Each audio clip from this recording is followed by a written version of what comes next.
Ladies and gentlemen, we have Paul Cottrell live. Actually, he's trapped in our basement, and we made it look like a Manhattan apartment. But he's here live to talk about what's going on with the COVID-19 info. But before we get to Paul, let's talk about the headlines. With nearly 70,000 infections worldwide, coronavirus continues to baffle experts. And we've been talking about that term baffle on our site for some time now. And as far as the live updates are concerned, and I might be bringing Paul up to speed here, I'm not so sure, but the hunt is on for all passengers of a cruise ship that was docked in Cambodia, as one of them just tested positive. And this cruise ship has 1,454 passengers that were let free in Cambodia after one of them tested positive. So they're now on a hunt for 1,454 passengers on that cruise ship. Now let's talk about the other cruise ships, the Princess Lose ship, the Princess Diamond, the Diamond Princess. Of all names, they had to pick mine. 44 Americans have now been diagnosed with coronavirus after they evacuated. Let's get down here. And Paul, before we introduce you, wait till you hear this. And I just uncovered this 4 hours ago. Out of the 400 citizens aboard the Diamond Princess, we now know 44 are positive for the COVID-19 infection. But look at this right here. This is going to blow your mind. And I'm about to highlight it. Though all are not sick. So this is a case study where there's a number of people that are asymptomatic that have the disease. Now, coronavirus experts say he knows when the virus will burn itself out. And this guy is the leading expert. I don't know if you know about this either, but he says that the virus is easily controlled by sunlight.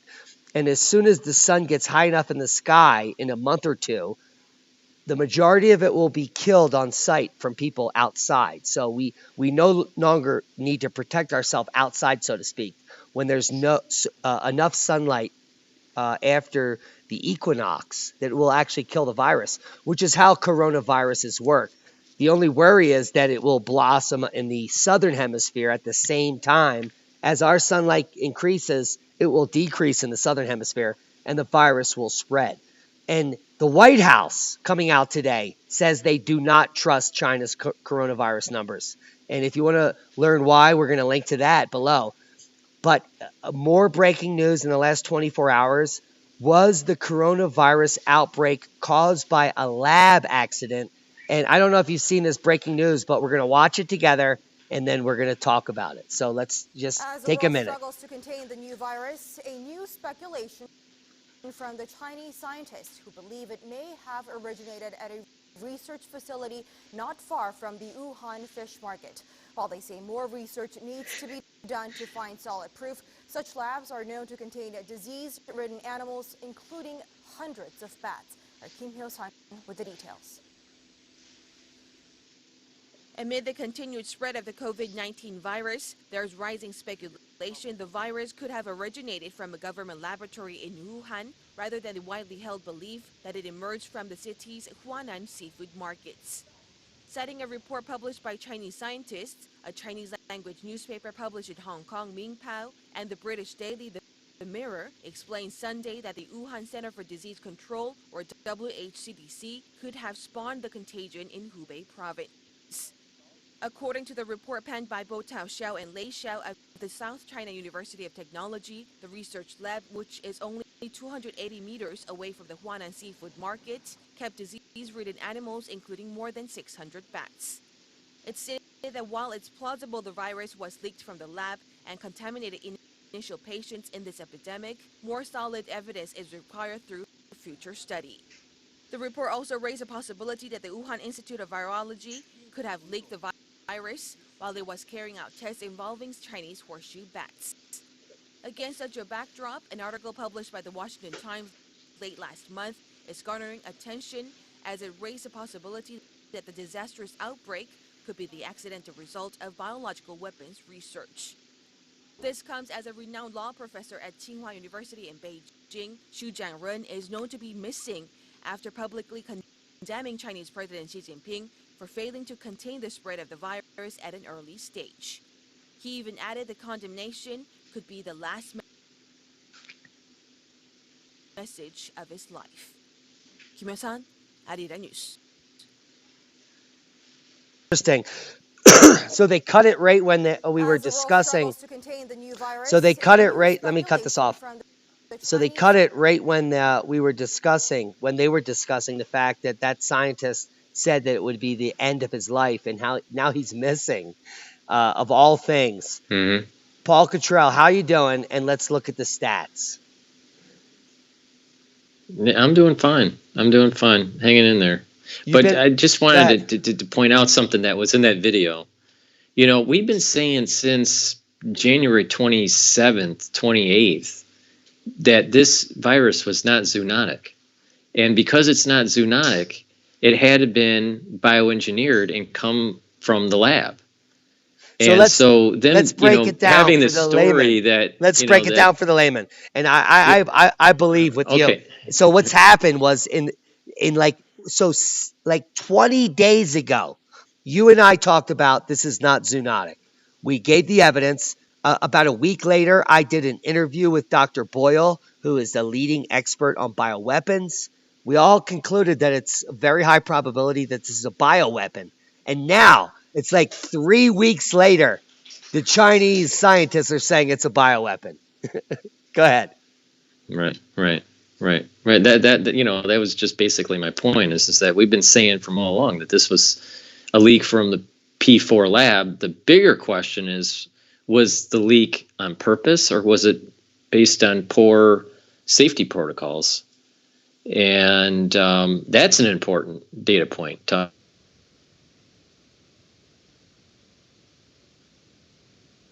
Oh, man, it's like you just froze up as soon as you said something good. The only time you freeze up is when you and I talk.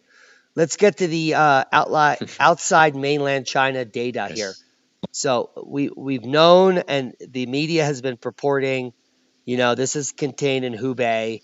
99% of everything is in Hubei. And then 2 days ago, on Valentine's Day of all days, the data now spiking up, and it's because of that cruise ships and the poor protocol. And you just did an update with a leaker or an insider from Boston. And what did he have to say? Well, the whistleblower, the leaker, is from Buffalo, New York, not Boston. And basically, there's a claim that there are 6 cases in Buffalo, in 2 different hospitals, totaling a total of 6 cases that have been confirmed by the CDC that they have the Wuhan coronavirus. And they let those 6 patients out into the general public. 5 of the confirmed cases are mild Wuhan virus cases, and one of them is more severe, with more of the deep pulmonary pneumonia issue. So I reached out to my senator, who is Chuck Schumer, and his office is closed over the weekend and will be closed on Monday because of President's Day. But I'm trying to reach out to his office to get clarification on what the true CDC numbers are for New York. Because as of right now, Johns Hopkins database is showing no confirmed signs for New York. Well, what would you expect from the World Health Organization that owns the P4 lab where this virus may have been spread from? First of all. Second of all, right. We implore everyone out there to contact Schumer. This is Doug Schumer in New York State, senator, and get to him directly. Chuck Schumer. Oh, Chuck Schumer. I'm sorry. Chuck Schumer. And you can just put Chuck Schumer in the address bar, and you will get a direct link to the government office where you can contact him.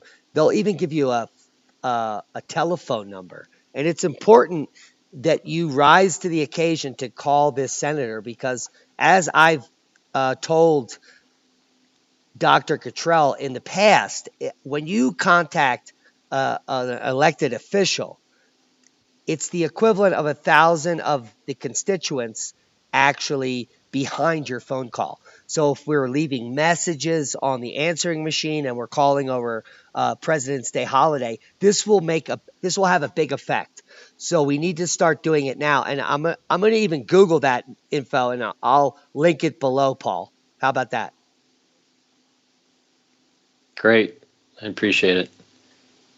But, I'd like listeners to reach out to their senators and, to Chuck Schumer and, ask, what is going on? What is going on with your particular area and the CDC?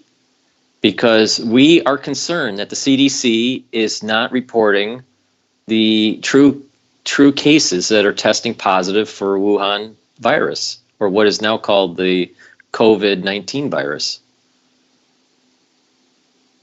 And we're asking for transparency. Yeah. We're asking for the government and the governmental agencies to be more transparent. Yeah, and if you look at the outside mainland China graph, it's going exponential in the last 48 hours. Mm-hmm. Because when these outbreaks occur, and that's improper protocols, we're going to see outbreaks outside of Wuhan. And Hong Kong, Cambodia, Singapore, I think they'll blow up first, but it will spread in the U.S., especially if there's underreporting by the WHO to keep, maybe it's to keep panic down or whatever. But we just learned that 44 out of 400 people on the Diamond Princess cruise that were extricated from the American embassy and are now being held at a military base, 40 of those are infected with the virus, and many of them are asymptomatic. They don't have any symptoms of any disease. And that is where we get into dangerous territory. Speak about that. That's right. Because of the incubation period being 24 days, and you can be asymptomatic, and you can spread it, and the R0 value is 4.5 or higher. Not being transparent can really spread this much faster than it should. And what's also important is that the last week or so, we've had outside of China deaths. We have a total of now outside of China deaths of 5. And I've been stating that the outbreaks to watch out for about a week and a half ago was Japan, was Thailand, was Singapore, was South Korea, and to continue to watch out for a breakout in California and Vancouver in Canada. So, my eye now is really focused on outbreaks in the United States. And I believe it's already happened. It's just that the data isn't showing it yet. And my concern is that the CDC knows about it and they're covering it up. But I need more evidence to state that, with, more confidence. But so you just froze up. So let's get to the facts. The whistleblower was in Buffalo, New York. Is that correct, Paul? Yes.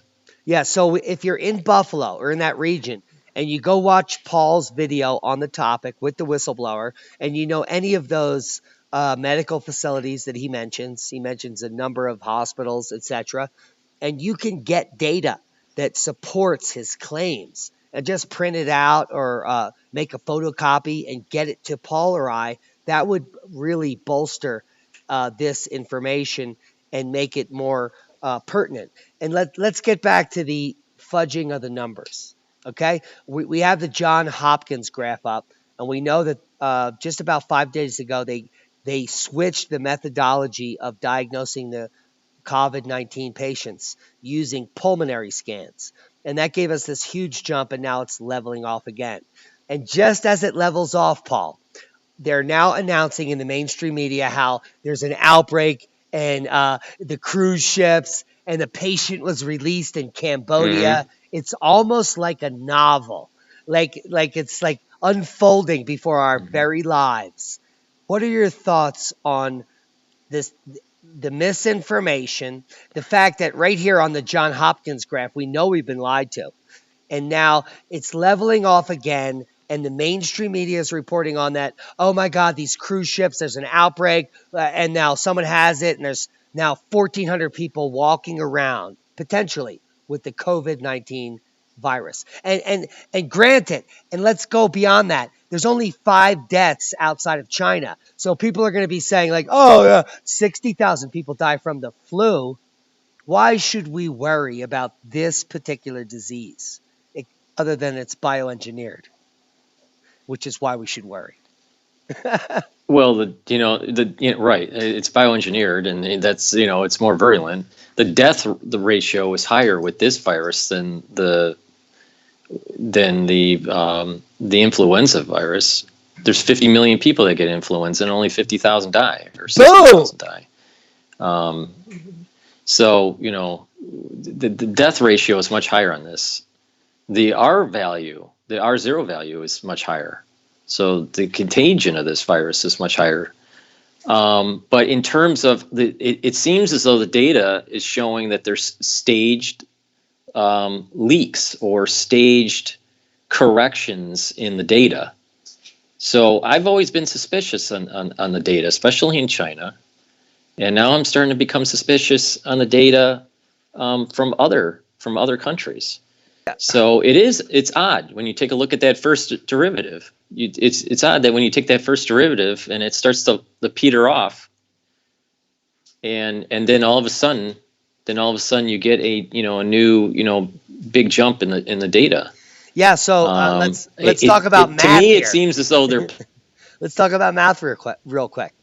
The first derivative came up here to 42,000, 44,000, and leveled off. And then it went boom. And then it jumped back up to 70,000. right, So right. the And now next boom is going we to have the go up to, first derivative is at zero. Yep, yeah, exactly. we Right. got We're going to another have boom another, coming. we're going to have another jump. Yep. Yep. Well, and the Or what we jump is, call a jump diffusion. yeah, There's a it's a jump jump diffusion there. diffusion. But Yeah. I think the jump diffusion is due to either idiocracy or intentional misinformation. And what I mean by that is, why would you let 1,457 people off a ship and then moments later realize one of them does have the COVID-19 and be like, oh my God. Now we have to find out where 1,450 people have gone, who they've contacted, and so on and so forth. That is an epic journey to begin with. And that's just a single cruise ship. And now, after the debacle on the Diamond Princess, where 3,400 passengers were trapped for weeks, they were all purposely being infected because it was moving through the air systems. I mean, can you imagine being on that death sentence of a ship? And then they finally got the 400 Americans out and they determined that 40 of them have the disease and many of them are asymptomatic. We are in new territory. We have an infectious disease that is asymptomatic, highly transmissible, and deadly. And I don't think people really know what we're And talking airborne, about. and And airborne, airborne. and Yeah. airborne. I don't think they know what we're talking about. Right. Right. There's idiocy that's going on that's causing more spread of the disease. In terms of the ships, I think it was an experiment, in the sense of understanding the true transmissibility of the virus. It was a contained experiment to understand it. But I also think there's a massaging of the data. And I think that when everything's said and done, after a year and a half from now, we're going to look back at this, and there was serious corruption of this data set, especially from China. In a factor of 10, 20 or more. Let's just talk about that. In a year and a half or so, I don't even know if we're going to be up and running. I don't. I can't imagine a YouTube. I can't imagine. I don't. So when once China's financials start collapsing and they realize that like there's no manufacture, there are thousands of factories that are just not running. They haven't been running for weeks, and they're not going to be running for weeks. And these are the factories that are making all types of things, all consumer goods for the entire world. And that's because we've repositioned ourselves for this on-demand kind of system of delivery, and this is going to fail horrendously. And at the same time, we have Hmm. tariffs and food production losses, and this could get very bad very quick. And do you see it like escalating before a year and a half into some kind of global uh, financial war followed by an actual war? How do you think this is going to unravel? Because as we follow it, it's anyone's guess. Well, in terms of financial war or financial catastrophe, I can see if there is a serious outbreak in the United States that this is going to be worse than the Lehman incident. Because with Lehman, it was a failure of mortgage-backed securities, and the Federal Reserve could just pump in money and over time could fix the problem. But here, you would have either high deaths in a country or countries, and lots of people infected for months on end. So no matter how much the Federal Reserve pumps money into the economy, people will not buy. So there's no what they call as transmission mechanism with the Federal Reserve and the economy. So this is worse than Lehman, only if there is an outbreak in the United States. Now, if there is an outbreak in the United States and we have this Lehman event, people are going to be so sick that we won't even be able to fight a war. So I don't think that there's going to be world war outbreak, World War III or anything like that. We're going to be so sick, and everybody's going to be so sick that no one's going to have the energy to fight a war. But I do see the potentiality, maybe a 40% potentiality, of seeing this, escalate into like a Lehman type crisis, but with a biological flavor to this, and it's going to take a long time to heal. With Lehman, it took years to heal the economy. So If the economy starts to really shut down, it's going to take 5 years or more to heal this. I've been looking at the pre-trading numbers after hours, and there's definitely going to be Yeah. a correction in the morning. It's still going to go down. It's going to go down in the morning. It may recover, but at some point it will continue to go down. There's no more up. Our future is bleak at this moment with this virus. With this angle up here at the global infection rate outside of China, or the global acceleration worldwide and outside of China, it's not over. It's not over for this week, next week, or the week after. Many people are predicting a peak in mid-April, and then it goes away. That expert in China that's a virus expert says that it will then re-blossom in the southern hemisphere and collapse those markets. So this is an ongoing Hmm. event. This is not like a one-off.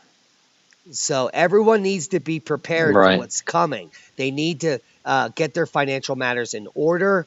And crypto has been surging in the last few weeks, while precious metals have been dropping. And I would suggest that in the coming weeks, precious metals will rise and the market will falter. Maybe a correction of 2 to 7% in the coming weeks, and maybe something more tragic happening in the future. What are your long-term thoughts on the market? Well, most people are not traders. Most people are investing their funds for retirement. So they either have a 401k or they have an IRA, and they don't trade the market.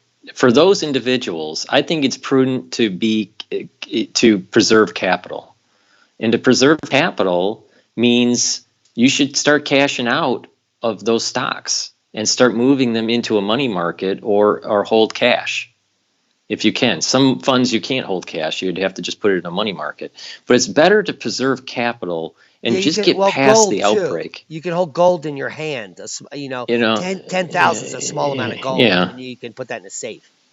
but the average person isn't, holding real gold. But the point that I'm making is that it's better to do capital preservation and err on the side of caution and save money, because if the market sells off by 20% or more, it's going to take much longer for it to heal than the extra maybe 5% gain that you would have if you kept it in the stock market. So it's just better to just take the chips off the table and just wait it out. And if the market does sell off and things start to heal, then you can reposition and you're buying it at a cheaper share price. So it'll help your portfolio in the long run. But don't try, for these people that are retiring with their retirement money, don't try to trade this, because I think you're going to get hurt if you try it. Yeah, and like the That's just Lehman. my overall suggestion. Yeah, and like the Lehman collapse, Yeah, go ahead. that was a financial debacle that was driven the by the financial corporations themselves. Now, this reset that's happening now is driven by an actual event which has no end in sight. And this is based on manufacture and actual products coming to market. So this is going to be a Hmm. long-term effect, like you said, and it's not going to be, we're not going to be able to bail out the COVID-19 effect. It's not a bailout. Right. It's an actual effect, which is a long-term recovery. Exactly. Exactly. But the thing is that if you have a lot of cases, a lot of outbreaks where there's lots of lockdown, people aren't going to be going to work, and the supply chain systems will start to break down. The commercial paper market will start to break down. People won't be paying their mortgages. No one knows if there's going to be debt forgiveness. So who knows what's going to happen with that? And, the banks are already tenuous because there are. Because the banks are tenuous to begin with. They're based on world monetary funds and central banks, which manipulate Mhm. currency. And they shot you down. So They shut you this is a down right when you started talking about that. So let's talk about the world but banks. here's the problem is that there's a confluence of events that are starting to align perfectly, and we are entering a phase where there's a high probability of a major black swan event, where the financial markets, the real economy, and our biological safety is threatened, and people need to start preparing for that, because this can happen. I'm not saying it will happen, but as each day passes and this thing gets worse, the probability of these events hitting a perfect storm is adding to that probability. Paul, your phraseology is getting better as you do podcasts. I just want to commend you on that. And those of you listening to Dr. Paul tonight, he's really interested in growing his channel, and he's reaching out to the public that are listening. Now, Paul and I don't have, I mean, we're busy. We are very busy, and we are investigating every lead we can find. We're reading scientific papers. It's never ending. It's exhausting. And I'm sure you've watched Dr. Paul almost not sleep for the last 2 weeks. But and so Paul and I do not know the pertinent channels he should be going on to. I'm not that type of blogger where I'm, you know, really scrutinizing who's my competition or who's doing what. So if you know some channels that Dr. Paul Cottrell, big channels, 100,000 or more subscribers that he needs to get onto, please send an email to Dr. Paul. I'll link his YouTube channel and all of his links below. You can contact the Oppenheimer Ranch Project and tell us what channels we need to contact to get Paul on to get more information out to the public. It's up to you. This is a collective group share, and we're doing this together. The mainstream media is not going to support us on that. And so what we're trying to do is create a new media, based on the public, where we can get this information out to the public. Anything else you want to add to that, Paul? No, I appreciate the holler to individuals to try to help. We got to work together. When we work together, we're going to literally save lives, and that's what's important here.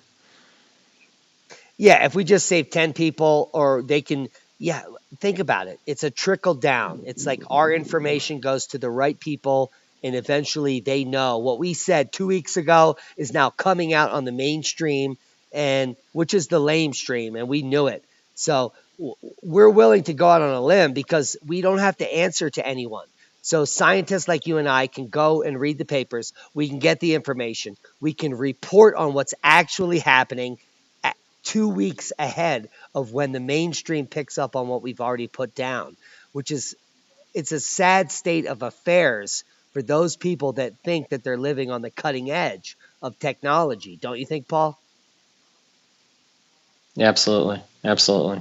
We're seeing the beginnings of it, almost a new type of news network where it's more horizontal. It's not this vertical type news, but it's more of a horizontal structured news system. Yeah, and I like to be horizontal when I'm sleeping and when I'm having sex. So that's a really good type of news system. But what we're learning, Well, and you can be vertical too on the oh my sexual. God, that's just this too early for a podcast. You can be. Kama Sutra says so.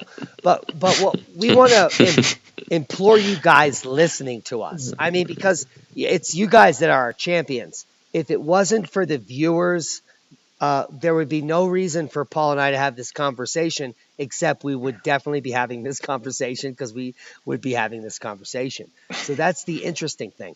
So people think this, like Paul, you and I met through YouTube.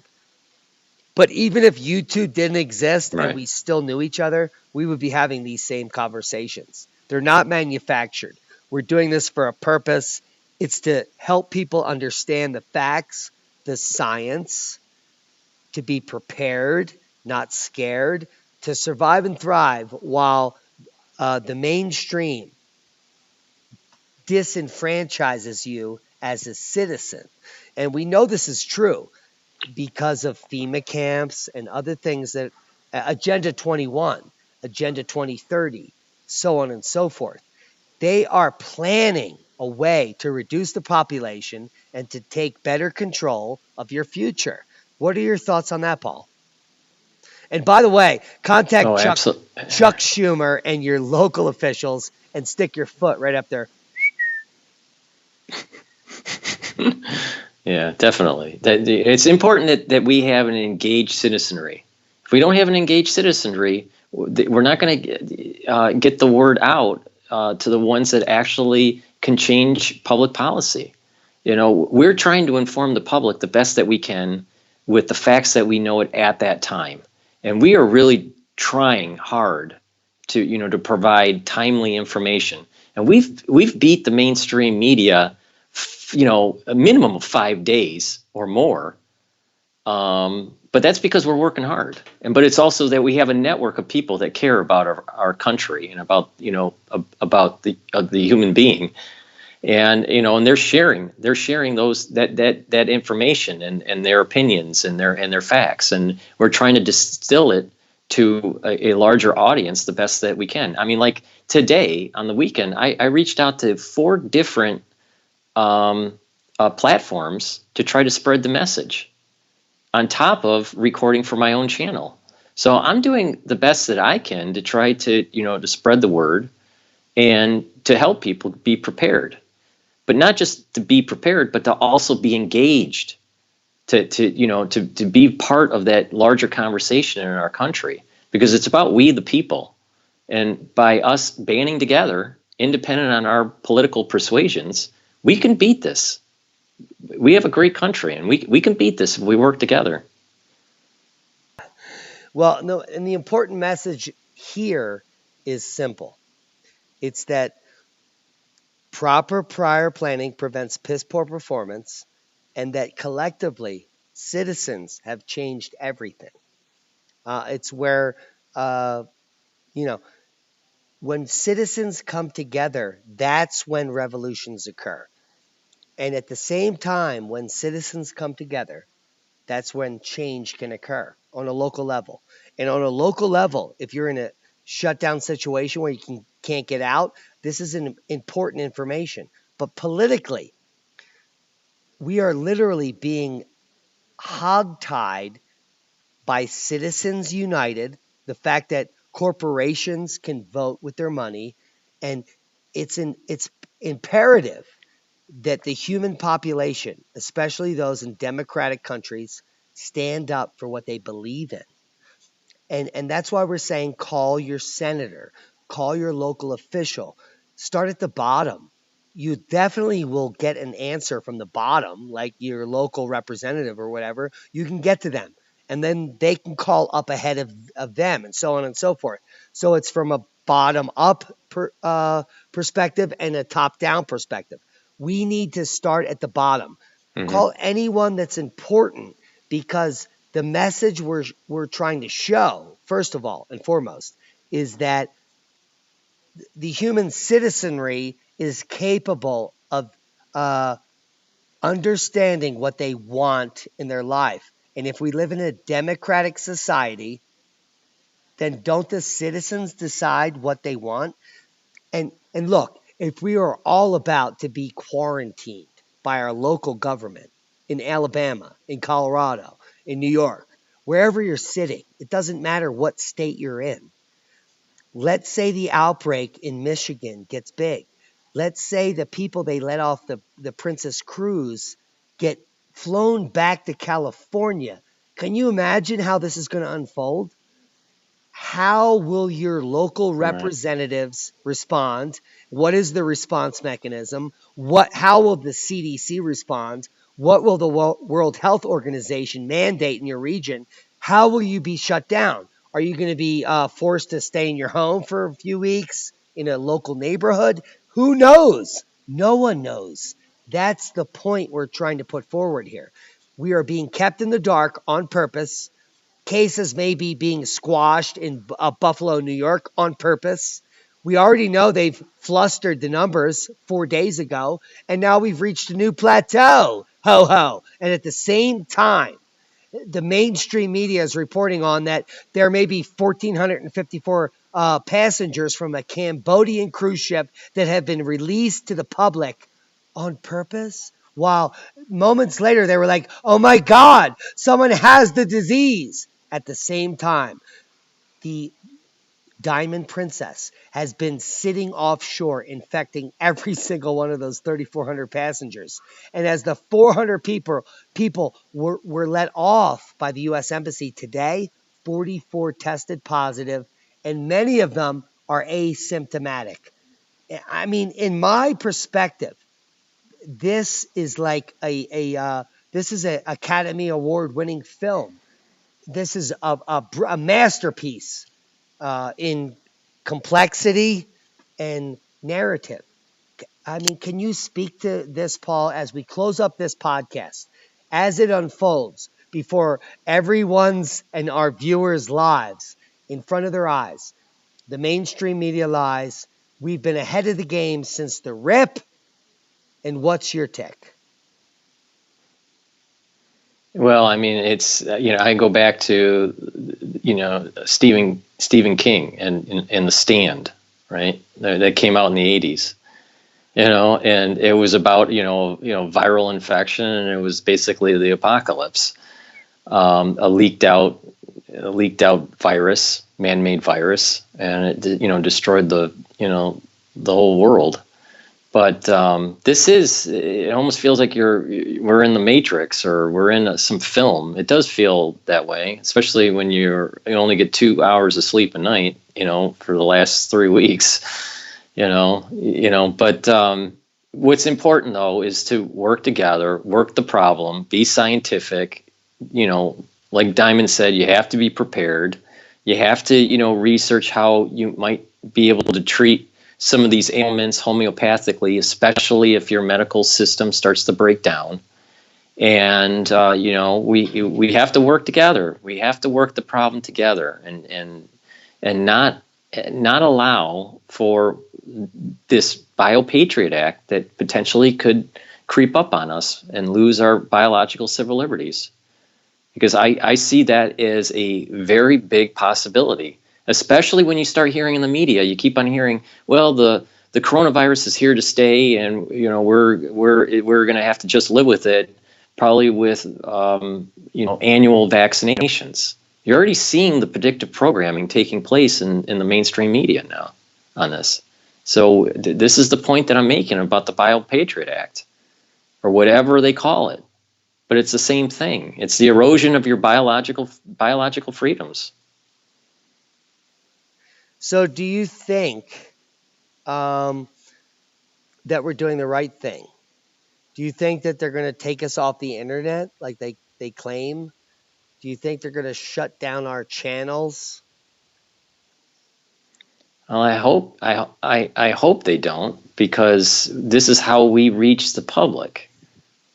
But there's other means that have been set up, that if we need to change the way we reach the public, we can shift to those different channels or different means. But the bottom line is that the American spirit cannot be squashed, and as long as we keep on trying, we'll get the message out. It may not, my channel might go down, but I will continue to figure a way to get the message out, because it will save lives. It will save lives, and we just have to keep on moving forward. So contact your local officials. Ask them what the protocol is for a pandemic in your region. Find out what you need to know before it's implemented upon you, and then we could be in a better place. But that's not where we are. As this unravels quickly in the masses, I think we're going to be surprised at what happens. And we now know that there is potential for outbreak in major cities outside of China, and we're going to be watching it closely. We're going to be talking to Paul. And we just did a podcast on the N1 homeopathic. I don't know if it's actual homeopathic. Someone argued with me that that's not the correct term, but the thieves' oil is known to kill viruses, and this is a preparedness tool that you can have in your stockpile, because if your area or your region gets shut down, if the stores get bought out, in a few months, things that have been coming from China are not going to be coming anymore. I don't think people understand that. Can you describe to the public, Paul, about the what's going to happen with shipping and like just in 8 weeks? Because it's not like we have huge stockpiles of toasters, and a lot of them come from Wuhan. Right. Well, I mean, the last 25, 30 years, we've been shipping our manufacturing overseas for profitability, shareholder maximization. And all the business schools were promoting this to try to squeeze the lemon. So what is now at risk here is suppliers shutdown in China, where we're not going to get the materials that we used to be getting. We've been so used to cheap goods, buying at the dollar store or at Walmart, and losing the ability to manufacture our own goods in the United States. Now, we've been slowly, for the last 2 years, moving manufacturing back to the United States, but majority of the products and pharmaceuticals are still made in China. And because they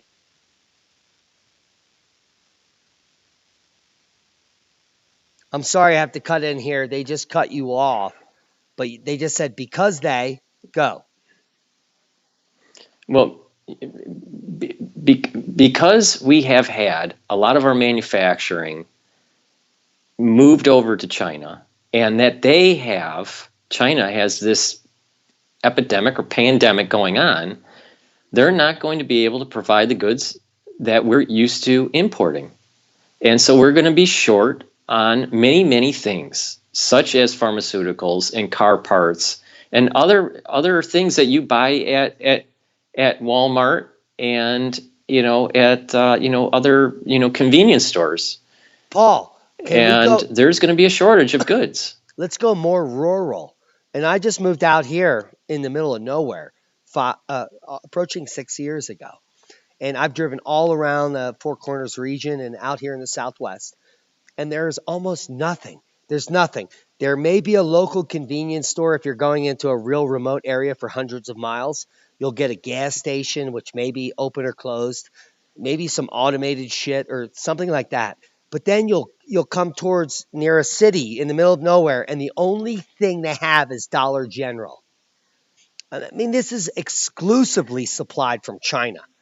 And so, can you Yeah. imagine? So we've developed this weird, this completely corrupt system of providing the rural people that are in the low income bracket with the crappiest, most polluted, toxic plastic shit, crappy food for like pennies on the dollar. And those systems are set up everywhere across North America.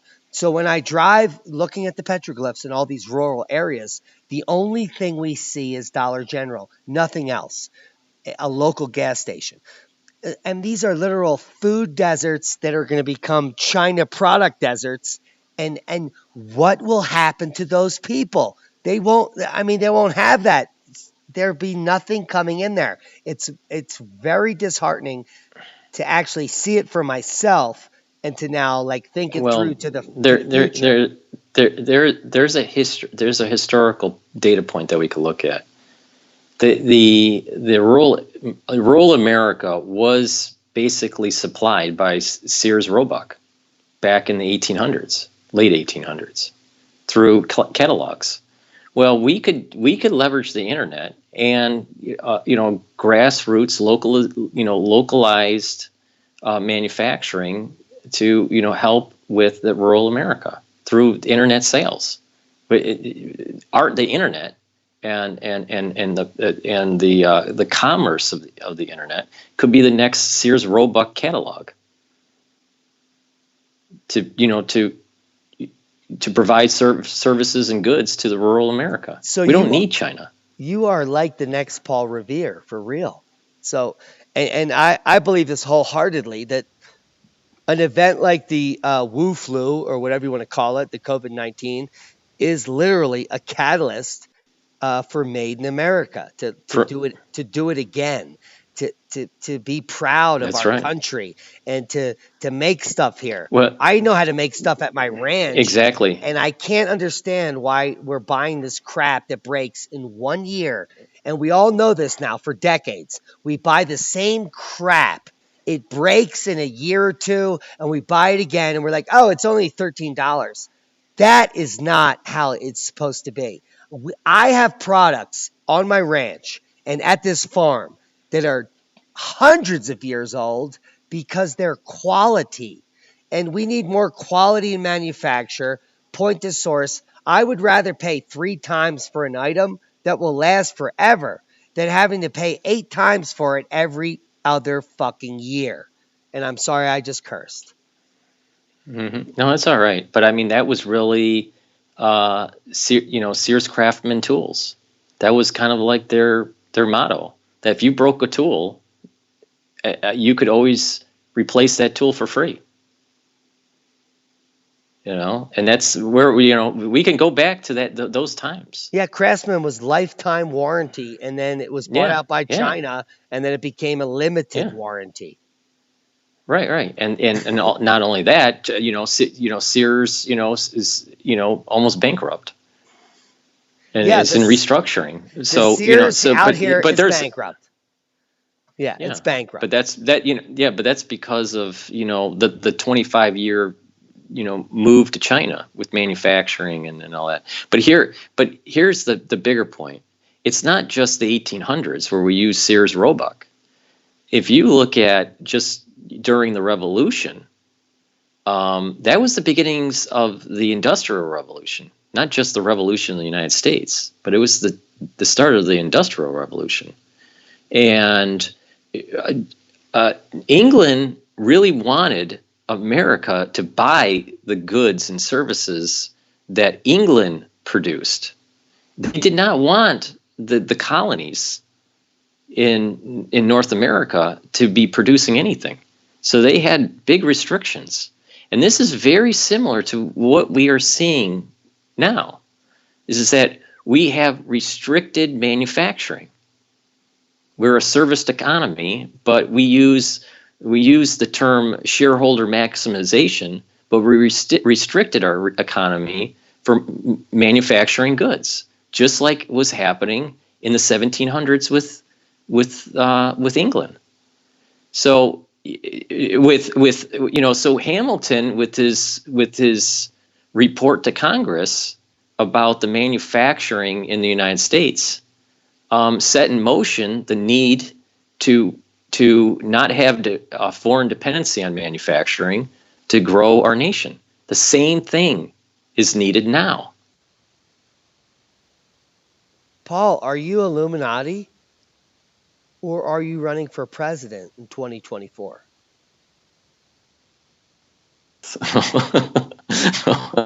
Joking. But there's some lessons to be learned by Hamilton and his report on manufacturers to Congress in the 1780s. So I think it was late 1780s. But can we get you on the ballot on we can do this. Do you think we could pay someone off? I think 2020 presidential election is a little too late to jump in. But 2024, maybe. Yeah, so it's Cottrell and Cottrell Mariello 2024. We're going to be running on the independent ticket of Suck It. That's the new party platform. And you'll be looking at. So, Paul, it's always a pleasure to talk to you. We've talked about some important topics. We've motivated American citizens to stand up for their rights. And we're trying to uncover some speculations that are now being reported out of China that we covered weeks ago. So we're on top of the game. And as the coronavirus outbreak spreads outside of China in the coming weeks, because it will, and we just saw that spike, we covered the data. Where do we go from here? Because the White House doesn't believe the numbers coming out of China. So... and clearly the public that's watching us believes us. So where do we go from here? We're going to continue to report on it, and we're just going to continue the public to prepare for what may happen. But more importantly, we need to implore everyone, contact your local official. Demand answers on what will happen if an outbreak happens in your region. Will you be locked down? Will you have to stay at home? Where are you going to get your water? Where are you going to get your food, etc.? Can you go to work? I mean, these are important questions that people can ask their elected officials. It's actually their right, and people don't know that. Right. Exactly. We need to get engaged. The citizenry needs to get engaged. It's we the people. We need to work together and solve the problem. And don't think you're alone. Just reach out to your neighbor, because chances are your neighbors are thinking just like you are. Duh. And we're powerful in numbers. Paul, do you know how many millions of us schmucks called citizens there are in the U.S. and how few elected officials there are? If we all showed up at their front door, if we all showed up at their front door in the morning, it would be amazing. Oh, that's because I muted myself on Skype. I'm sorry. Go ahead. I apologize. But what I said was, if we all, I still can't hear you. Yeah. There you go. If we all showed up at our elected officials' front door, there would be tens of thousands of people in front of everyone's elected official's house, and they would listen. Mm-hmm. They would listen. Mm-hmm. Right. And that's what's important. That's what's, we need to raise the voice and say we are concerned about the transparency of what's going on with this particular outbreak and how the government is going to fix the problem, and what's the role of the citizen to reduce the outbreak, but what's the plan by the government. but also that we're concerned about, our civil liberties, the biological civil liberties that may be associated with the Biopatriot Act, but also, the civil liberties that we lost post 9/11 with a never-ending surveillance state. We don't have to assume that scope creep is forever. And it's only when the citizens engage that say, I do not want the never-ending surveillance state that has been instituted post 9/11. And it's time to roll back to a pre-9/11 world. We can do this, but we can only do it when the citizens rise up and say, we don't want this anymore. Well, I think we're way past that. I mean, there are cameras everywhere. Just think of China. We can tear it down.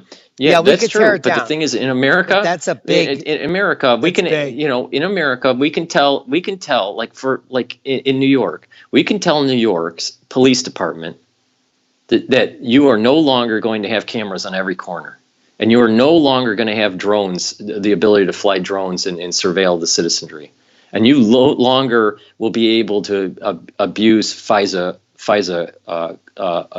courts, and that our rights with improper search and seizure are protected.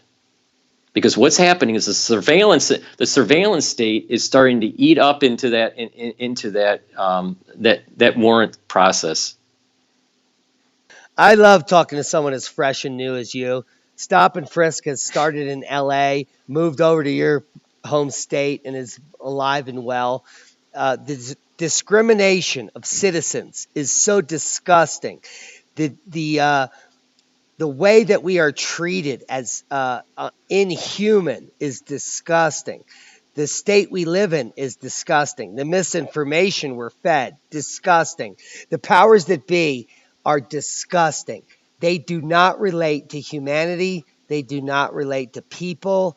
They could never sit down with you and I, Paul, at a chuck wagon dinner or at my home table and hang out with us, because they are completely disillusioned, disconnected, and paid for by multinational corporations. And they live an elitist lifestyle that separates them from the common man. This is oligarchy 2.0. This is the kings and queens of the past coming to the end of their rule once again. And I am so happy to see it, report on it. That's why I started my channel. The end of the empire is near. I pray for it every single night. I pray for it non-religiously. Can you imagine that? People might even not understand that. That's so cutting edge.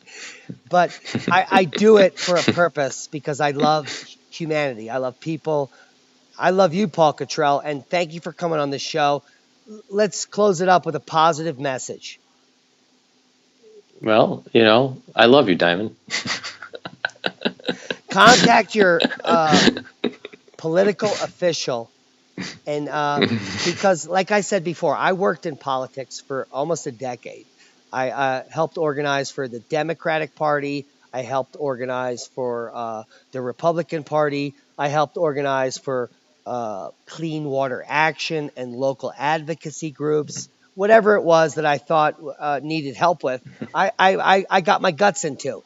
And what I know is that the human population is the only thing that is capable of changing the narrative, because we vote with our dollar.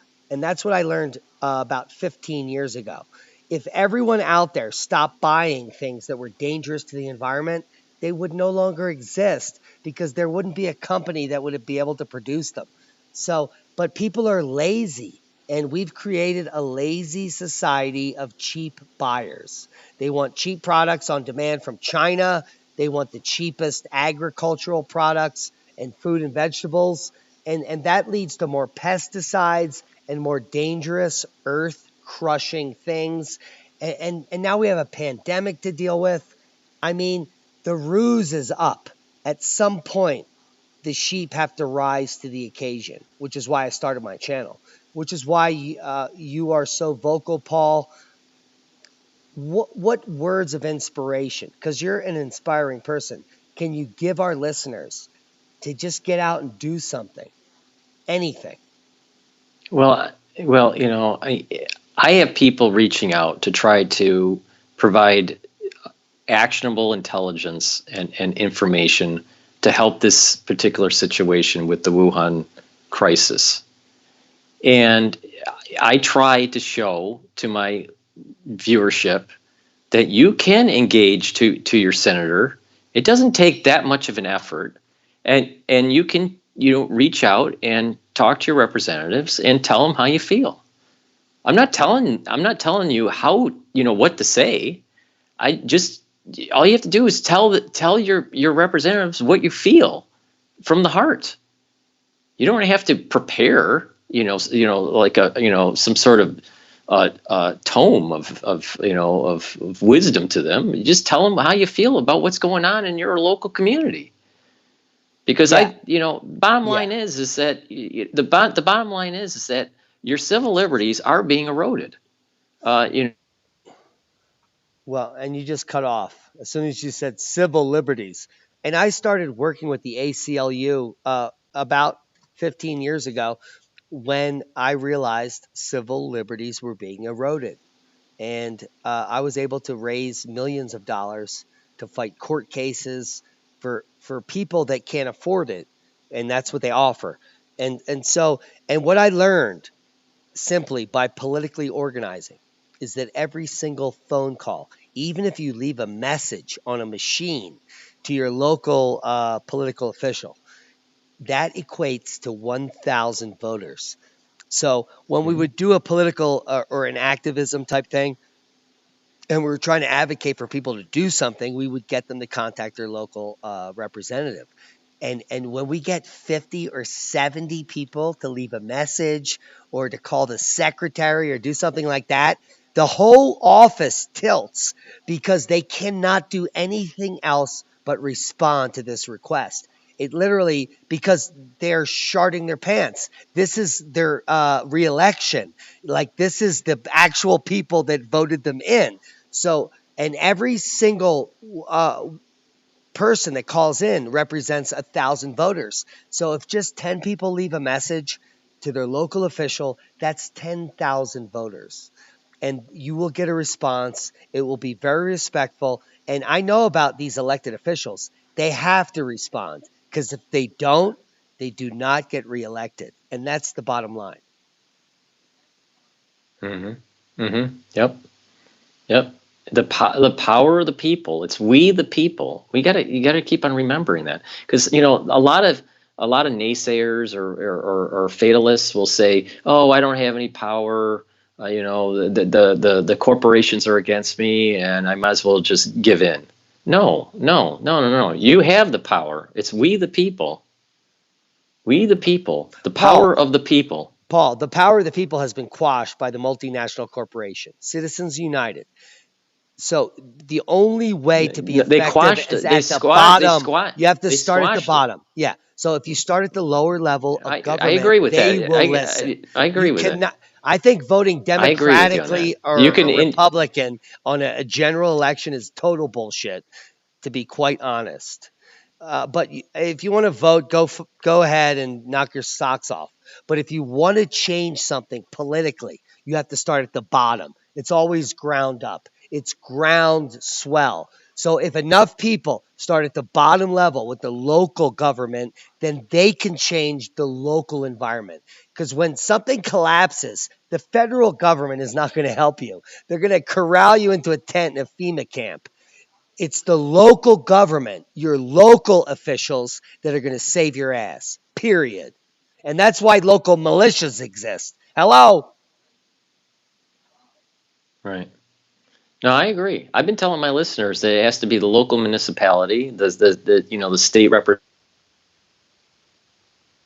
Man, they just cut you off. State representative. the local municipalities, the state representatives, and the federal representatives have to be contacted. You have to contact the whole spectrum. In the end, Paul, we love you. Paul Cottrell for president, Thank you. 2024. It's been a pleasure. 2024. We'll talk to you soon. and we're going to watch this unfold. Guys, check out the N1 oil video we put up earlier. We'll have Paul Cottrell on as soon as possible to talk about pertinent facts. And we love you, Paul. Keep up the good work and get some sleep, for goodness sake. Okay. Later.